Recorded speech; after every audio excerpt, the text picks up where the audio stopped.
sudah istiqamah, maka apa yang diberikan? Limpahan tanpa batas. Quran surah ke-72 Al-Jin ayat ke-16. Saya selesaikan dulu yang ini ya sebelum pindah. Wa allaw istaqamu 'alat tariqati la asqainakum ma'an ghadaqa. Wa allaw istaqamu, kan kalau mereka istiqamah 'alat tariqati, pada jalan yang telah kami tetapkan. Kata Allah jalan hidup, jadikan role model kehidupan Nabi. Contoh prakteknya, lihat Siddiqin. Kalau mau bertahap pelan-pelan, baca satu ayat, amalkan. Seayat, amalkan. Hadis satu, amalkan. Jangan banyak-banyak. Ya, belajar meninggalkan larangan. Minggu pertama larangan di mata, jauhi larangan mata. Pekan kedua larangan telinga. Pekan ketiga larangan lisan. Sampai ke ujung kaki. Sampai tubuh kita terbiasa meninggalkan larangan. Praktekkan. Kalau istiqamah, wa allaw istaqamu, kalau kalian istiqamah ala tariqati, pada jalan manhaj yang telah aku turunkan ini, la asqainahum ma'an ghadaqa, aku akan limpahkan kepada mereka rizki yang tanpa batas. Konon kalau disampaikan dalam keadaan azan, itu berpeluang besar benarnya. Karena itu, dan Al-Quran tidak ada yang salah. Ma'an ghadaqa di ayat ini bukan berarti air, tapi gambaran dari limpahan yang tiada bertepi. Bukankah kalau dalam saat haus paling enak minum air? Bukankah kalau energi itu hilang, air yang datang bisa menguatkan kembali? Ya kan? Bukankah air bisa menjadikan yang kotor menjadi bersih? Maka rizki itu sifatnya luas. Bisa jadi kemudian materi, bisa uang, bisa ketenangan, bisa limpahan keturunan, dan sebagainya. Istiqamah. Ada satu yang kalau ini benar dilakukan, bukan sekedar rizki, tapi Allah akan mengutus satu malaikat yang menjaga kita sampai wafat. Apa yang dimaksudkan? Kita lihat setelah menunaikan salat isya berjamaah. Subhanakallahumma wabihamdika asyhadu an la ilaha illa anta astaghfiruka wa atubu ilaik. Assalamualaikum warahmatullahi wabarakatuh.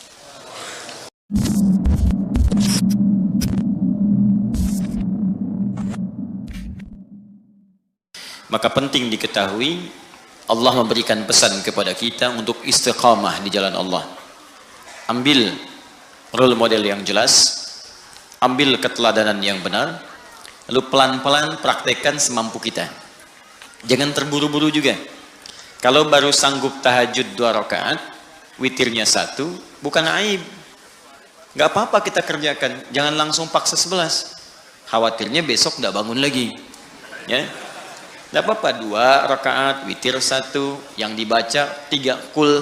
Ya, 1 kul huwallah, 2 kul a'udzu birabbil falaq, witir kul a'udzu birabbin nas. Subuh 4:08, bangun 4:10. Ini gak ada masalah. Nanti besoknya turunin lagi, 3:30 bangun, bacakan mulai yang agak panjang dikit. Besoknya lagi jam 3, naik pelan-pelan. Ya, sampai bangun jam 2, terus tidur lagi, kan? Bangun jam 5.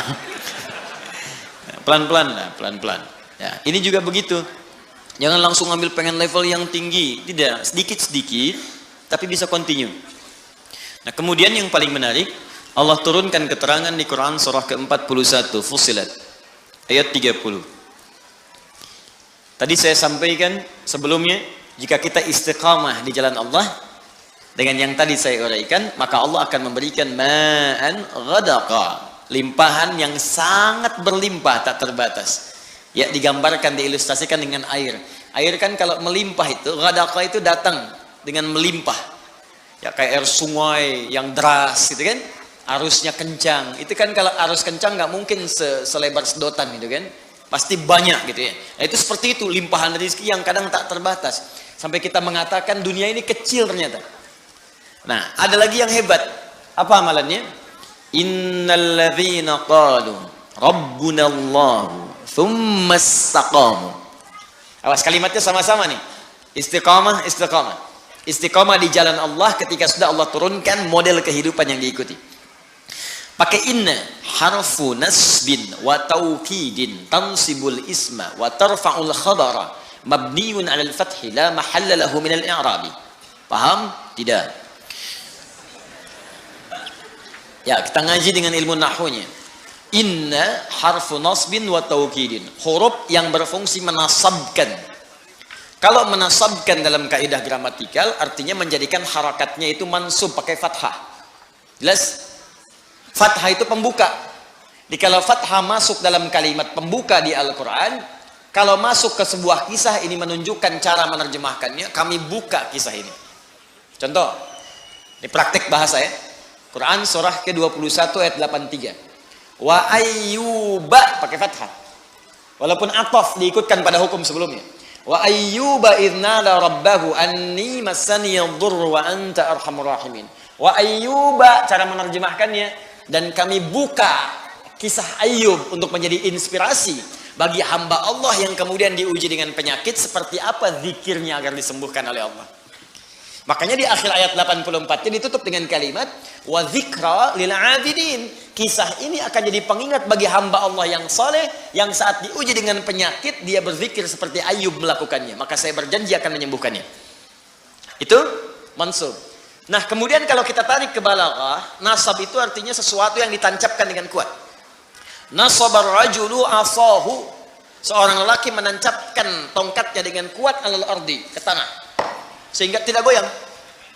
Nah, kalau ada kalimat dalam Al-Quran dibuka dengan inna, inna harfu nasbin, huruf yang menguatkan, maksudnya informasi yang disampaikan oleh Allah di ayat ini tancapkan ke hati kita dengan kuat, dan jangan goyang. Kalau tidak goyang berarti nggak ada keraguan. Sebab kalau masih goyang ragu namanya. Berangkat gak ya? Berangkat gak ya? Berangkat gak ya? Nah, ya? Sudah, kalau sudah mantap lakukan. Berangkat, lamar dia sekarang. Ya, misal ya. Ya. Datang ternyata belum kenal gitu kan, main lamar aja. Baik, bisa. Cek dulu, maksimalkan dulu, nasab, tancapkan pada jiwa. Kemudian wataukidin, kuatkan, dan nancap, kuatkan supaya nggak goyah. Ayat ini mengatakan innalladzina qalu, orang-orang yang meyakinkan. Qalu di sini bisa mengatakan, intinya menguatkan pada jiwa. Ya, kalimat untuk menguatkan itu bisa dikatakan. Ini secara psikologi, kalau ingin orang menguatkan sesuatu, dia katakan tuh, saya bisa, saya bisa, saya bisa. Ya, kamu bisa, kamu bisa, kamu bisa. Itu yang punya teorinya kita di Al-Quran. Yang praktekkan orang Jepang, orang Korea. Ya, waktu ada benteng Takeshi itu kan, kamu bisa, ya, taklukkan Takeshi. Orang Korea itu kalau kecil-kecil dari TK, nyusul Jepang, disusul sampai sekarang. Jepang punya Honda, dia punya Hyundai. Ya, Jepang punya ini, dia punya ini. Jepang ke Piala Dunia, dia ke Piala Dunia. Naik terus. Ya, itu yakinkan pada diri kita, bisa nih, bisa nih, kuat. Nah, jadi innalladzina qalu rabbunallah, orang-orang yang meyakinkan pada jiwanya dan tidak goyah, rabbunallah. Dalam setiap situasi dia bersandar kepada Allah. Dan kalimat yang disebutkan Rabb, kalimat rububiyah, yang merawat, memberikan kebutuhan, memaafkan kalau salah, mengampuni kalau dosa, menjaga, menyembuhkan kalau sakit. Rabb itu namanya. Makanya sering kalau kita berdoa menggunakan kalimat Rabb. Rabbana atina fid dunya, Rabbana zalamna, Rabbana la tu'akhidna in nasina. Memang itu yang diminta oleh Allah kalau kita sedang punya kesulitan. Turun Quran surah ke-7 ayat 172. Sejak dalam kandungan, kata Allah, tetapkan saya sebagai Tuhan. Kalau kamu yakin, nanti saat kamu butuh apapun, aku akan berikan. Wa idh akhadha rabbuka min bani adama min zuhurihim dzurriyyatahum wa ashhadahum ala anfusihim alastu bi rabbikum qalu bala syahidna. Rabb, maukah engkau menetapkan aku sebagai Tuhan? Kalau terlahir aku akan berikan segala kebutuhanmu. Sakit aku sembuhkan, salah aku maafkan, dosa aku ampuni. Butuh aku berikan segala yang kamu inginkan. Kalau kamu butuhkan dalam kebaikan, aku akan kabulkan. Rabb. Makanya kita tagih janji Allah saat kita ke bumi, kita punya sesuatu, kita panggil Rabb, Rabb, Rabb, Rabb, Rabb. Nah, kalau orang yakin dengan Allah, dengan sifat rububiyahnya, misal prakteknya begini. Kalau Anda sedang sakit, yakin Allah pasti sembuhkan. Lalu ikhtiar. Yakin dulu sama Allah. Dia ada kalimat-kalimat, ya Allah, kenapa saya yang sakit, ya Allah? Kenapa bukan tetangga saya saja, ya Allah? Kenapa saya yang diuji begini, ya Allah? Kenapa saya harus mengalami ini, ya Allah? Tidak. Hadirkan dalam jiwa, tancapkan, jangan ragu. Alhamdulillah, ya Allah, engkau pilih saya bukan yang lain. Engkau percaya kepada saya bukan yang lain. Engkau uji saya bukan yang lain. Alhamdulillah, ya Allah. Dan tidak mungkin kau memberikan sebuah ujian kecuali kau sandingkan dengan kemudahan. Lalu Anda bacakan tadi yang tadi, inna ma'al usri, inna ma'al usri. Bacakan itu, lalu minta berdoa kepada Allah. Ya Allah, engkau yang berjanji, engkau yang menepati. Engkau katakan dalam setiap kesulitan pasti ada kemudahan. Dan saya memohon dengan segenap janji dan kemuliaan kau sebutkan dalam Al-Quran. Minta, cepat diberikan. Ya, minta dengan bahasa yang indah. Itu dapat. Nah itu jarang kita pakai, cuman dibaca nggak diamalkan. Kalau kita konsisten dengan itu, di pekerjaan ada kesulitan, pasti Allah mudahkan, yakin saya. Jadi Allah itu bukan sekedar diucapkan, tapi dihadirkan, diikuti dalam jiwa. Bimbingannya, pedomannya, dirasakan mengawasi kita. Itu kalau orang sudah begitu, semua disandarkan kepada Allah, tawakalnya tinggi, disandingkan dengan ikhtiar yang positif, pertama dia nggak akan kecewa. Nggak ada gelisah dalam jiwanya. Saya tanya begini, Bapak Ibu ta'lim ke sini karena Allah atau karena Ustad? Ngaku. Allah.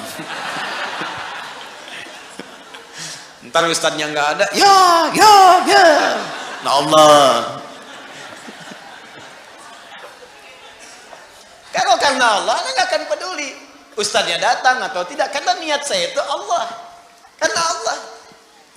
Sama pengajar juga begitu, karena niatnya karena Allah bukan karena jamaah, banyak sedikit gak ada ukuran. Karena pahalanya sama saja. Ketika seorang mengajar, pahala diturunkan, mau jamaahnya satu gak ada masalah. Makanya ada seorang syekh yang pernah saya kisahkan, jamaah banyak beludak. Satu kali yang hadir cuma 1-2 orang, tapi semangatnya gak berkurang, menggebu-gebu, sampaikan dengan benar. Orang bingung, syekh kemarin banyak orang, Anda begitu, sekarang cuma 2, begitu juga. Apa Anda gak kurang semangat cuma melihat 2 orang? Apa jawab syekh ini? Saya ini kan mengajar karena Allah. Allah yang perintahkan. Saya nggak peduli mau datang atau tidak. Tetap saya akan berikan yang sama karena Allah yang perintahkan, bukan karena manusia yang hadir. Saya nggak akan kecewa. Ya, diminta Ustaz Adi nih, Ustaz Adi, tiba-tiba yang datang misalnya Ustaz Asep, ya, nggak ada masalah. Ustaz Michael, Ustaz Stephen, nggak ada masalah. Ya, boleh jadi ada hikmah lain yang Allah inginkan di situ. Jelas ya? Nah, apa yang hebat diantaranya? Innalladzina qalu rabbuna Allah. Orang-orang yang tawakalnya kuat kepada Allah. Lillah, ikhtiar lillah. Cari kerja karena Allah. Nggak dapat hari ini, alhamdulillah Allah ridha. Yang penting ridha dengan ikhtiar saya. Ikhtiar itu menghadirkan rezeki, bukan pekerjaannya. Ingat ikhtiarnya. Begitu ikhtiar keluar, rezeki akan diturunkan. Atau diakumulasikan pada puncak ikhtiar yang nanti kita dapatkan. Kemudian, perhatikan kalimatnya. Tatanazzalu alaihimul malaika. Maka Allah akan menurunkan malaikat spesial untuk menjaga orang itu. Insyaallah. Alla takhafu, dijaga supaya enggak khawatir, enggak gelisah, tenang. Karena orang tawakal itu tenang, enak. Jalan hujan, alhamdulillah. Macet, alhamdulillah. Selalu ada solusi. Di rumah tangga ada persoalan, insyaallah selesai. Insyaallah selesai. Gitu aja gitu nih. Kata-kata kasar itu nggak harus keluar. Tangan-tangan diletakkan pada tempatnya. Ya, piring-piring punya haknya. Pintu juga punya haknya. Semua ada. Itu gambarannya. Jadi malaikat itu turun memberikan ketenangan pada jiwanya. Jangan marah, sabar, tenang. Wala tahzanu, nggak sedih dengan kehidupan yang dialami. Bukan nggak punya masalah ya, ada. Ya, huzan itu sedih berlebihan. Bukan berarti nggak kecewa. Kadang ada kecewa, tenang lagi. Ya, perasaan itu ada. Ya, kadang-kadang dapat ini kecewa. Ada wajar. Nabi menangis, Nabi kecewa. Ada. Cuman dihibur oleh Allah dan malaikat. Tenang. Bukan cuman kamu, Nabi Ayub pernah sakit. Bukan cuman kamu yang dilempari, Nabi Ibrahim dilempari. Bukan cuma kamu yang diusir, Musa juga diusir. Ada. Itu hiburan. Tasliyah, tenang dalam jiwa kita. Wa abshiru bil jannati allati kuntum tu'adun. Dan Allah berikan kemantapan dalam jiwanya, nggak apa-apa capek saat di dunia. Toh pada akhirnya semua orang juga akan capek dan istirahat di alam kuburnya. Cuman saya menantikan surga yang dijanjikan oleh Allah Subhanahu Wa Taala. Memang kalau nggak mau capek, ya di alam kubur, Bu. Sepanjang di dunia pasti capek. Tapi kalau orang tawakalnya kuat, ketika ada capek pun dia sabar. Nah, itu kalimatnya. Jadi itu penutup dalam kalimat suratal ladzina an'amta alaihim. Jadi kalau ingin nikmat, ikuti pola hidup orang yang dulu itu seperti apa, keluarkan sesuai konteksnya kita bekerja sebagai apa, nilainya praktekkan oleh kita dan istiqamah di jalannya.